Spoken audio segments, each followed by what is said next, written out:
So hello everyone, once again, welcome back. So this video is the continuity of the previous video where we are going to, create our end-to-end application from the scratch without using any chat GPT. All the things all on-prem. Okay, on-prem means like whatever local LLMs are there like Phi2, Phi3, Llama, Llama 2, Llama 3, whatever it is, any kind of model, right? Using those model, we are going to create a complete end-to-end application. In the last lecture, in the last session, we talked about, I think, a couple of things as far I know, like we talked about creation of API. So if we can open this API, so here is this. So it's saying detail not found is expected. We have to write docs because it's a fast API. And here we were asking some question and giving the result. And also at the same time, I was showing it's storing in the database. Now we have to expose one API called to give the ratings as well, right? So let's jump into that part. Okay. So I'm going to expose one API called save rating. Again, simple. We are going to create a one function. Right? So below of this, I can write one function. So app.route and the saved rating, this one, and I'm creating one function called save rating. And this save rating will take, what are the parameters will take? This will take these things, response plus rating. Okay. So here I'm going to give the rating. So simple, it's like a DB CRUD operation. We have to do the update operation, right? It's no create operation because we have a data. In this data only, we have to update the rating, right? So that's the thing. I'm just writing something. What we can do, we can create try and I will do pass for now. And here I'm going to write except exception as E,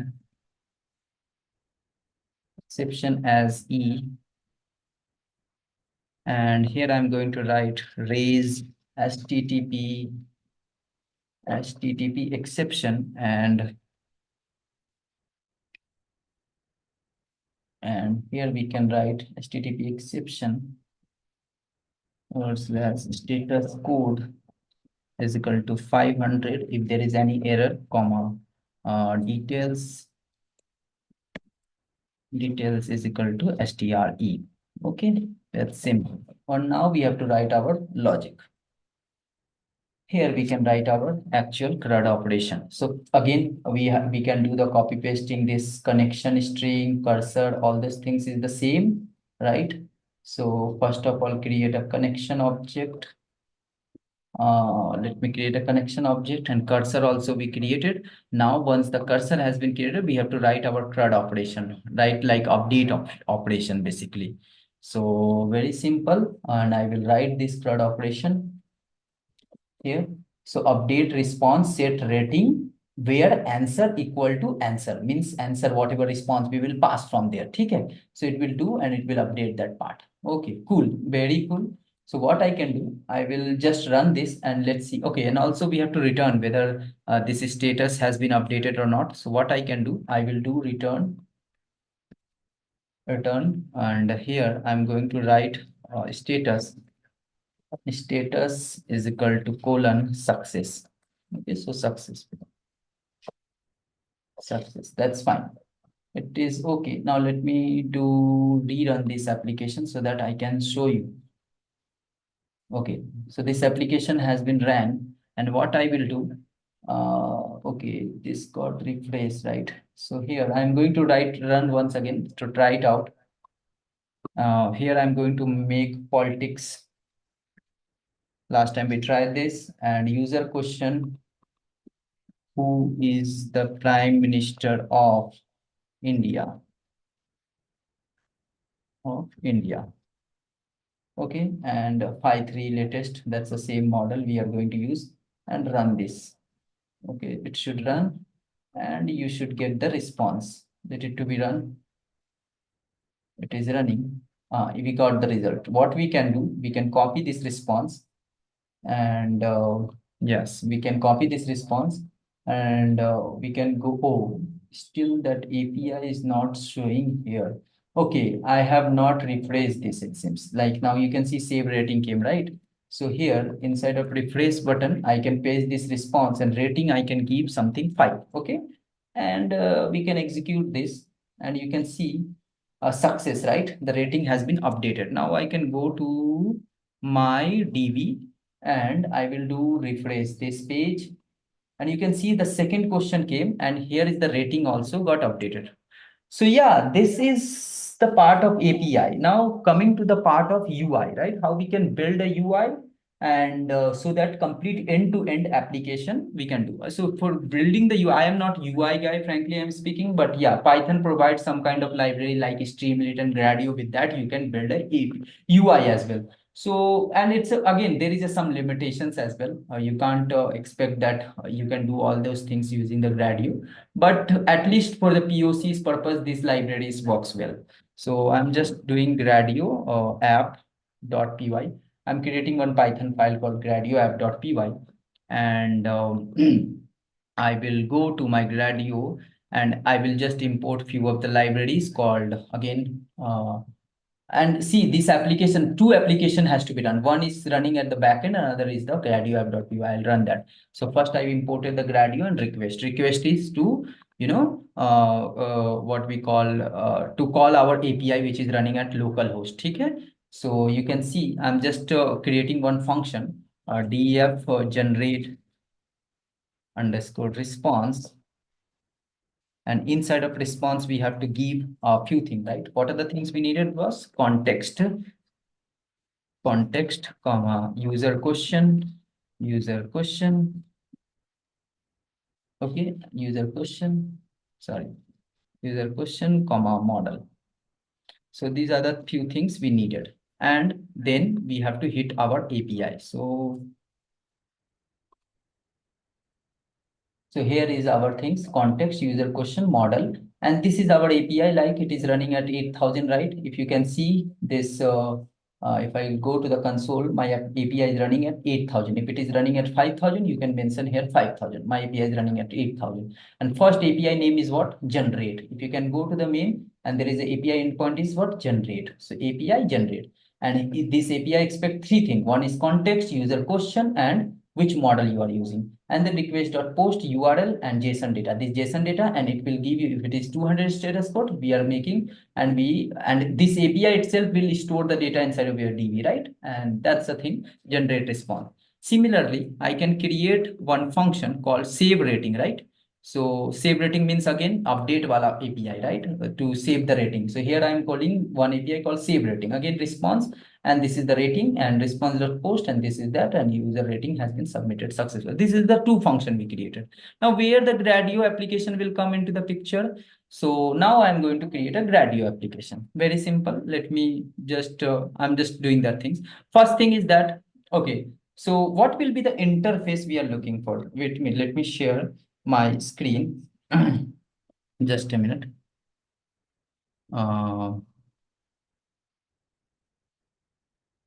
Okay, so now let me share my screen. And what I am trying to do. So I'm going to build a very minimal, UI. Okay. So in the UI, what are the things we are going to pass? So we are going to create one text box. So we are going to create one text box. And in this text box, we will take context. Sorry, context. And second, we are going to take what? Question. And here will be one submit button. Question, context, question, and here will be one submit button. Submit for submitting this context and question. And model, here will be one drop down you can mention. There will be one drop down to select the model. In your case, it can be Phi3, Llama 3, whatever. And then once you will submit, you will get response here. Very simple response. Okay. So you can see two text area, one drop down, one submit button, and there is a response text area. And here is the rating. Rating is the slider. So you can give 1, 2, 3 rating up to 5 or 10, and you will get submit rating. Here will be one button called submit rating. Okay, this is the very simple UI frame we are going to create it. Okay, so yeah, that's a straightforward, like we are going to create this UI, and let's see how we can create this UI, right? So 1 minute. So let me stop sharing and reshare my laptop screen. Okay, so yeah. So yes, let's create one Gradio application. I'll just do the copy paste of this code and then I will explain this code as well, right? So what I'm doing there, just observe this part. So gradio.block iface gradio.row means in one row. If you see, if you ever seen our that whiteboard sketch, like we have a in one row, we what are the things? Context input, question input, and model input in one row. That's what with gradio row. In one row, these are the things, and that will be, see, this context input is what? Text box. Question input is what? Text box. Model input is what? Drop down, graduate or drop down. And what are the choice we are going to keep? These three things. And then submit button, generate response. So here, generate response, graduate dot button, generate. How? And here on the submit button, what function has to be called? The generate response function has to be called. So on the submit button, we have to map this function, this generate response function. So what we did here, you can see submit button dot click, and here we map that function. You can see this function we mapped. This function we mapped, and input we pass these three things in context input, question input, and model input, right? And then output we are getting response output and rating input. Okay, so these are the two things we are expecting.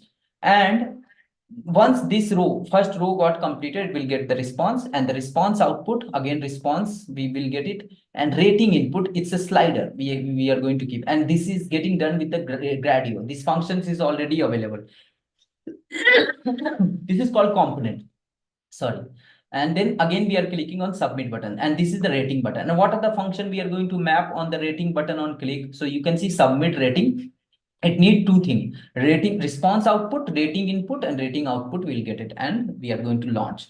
To launch this, again I will open this terminal. Don't disturb this application. This main application is still running. At the same time, gradio by default is running at 7860. Okay, so let me clear this, and I will run this Python gradio app.py. Okay, let me run this application. So this application start running at 7860. By default, it is running at 7860. You can define different port as well. I can show you how we can define a different port. So open this again here. I'm running this application, and you can see same context, user question, model, right? And I'm asking the same question. Context is politics. Okay, and user question is who is the Prime Minister of India? Who is the Prime Minister of India? Of India. Okay, this is my.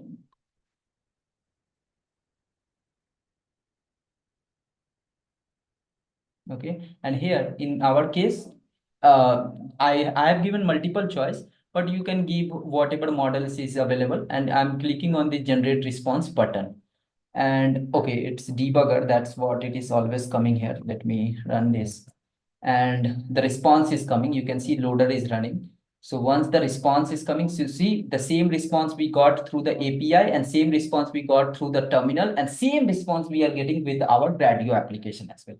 Now it's time to give the, and also at the same time, let's verify three requests should come right now. If we'll refresh, you can see the third request came, who is the Prime Minister of India, and rating is null, right? Now I will give the rating. So I'm giving the rating 2 or 3, whatever rating you can give. It's a slider, 4 rating I'm giving and submitting it up. And you can see rating submitted successfully. Now at the same time, I will go refresh this, and you can see the rating 4 came, right? So yeah, guys, this is the complete end-to-end LLM-based application, generative AI-based application. And yeah, again, it's not a production grade application. I just showed you how you can use the local LLM to build your generative AI-based application. and hope you really like this video. If you really like this video, it helps you to build your generative AI applications with something, then feel free like this video. And if you are new to this channel, please do subscribe the channel so that it always help us to motivate and bring the new contents here, right? So with this, I'm just wrapping my conversation here, and thank you for joining. Thank you.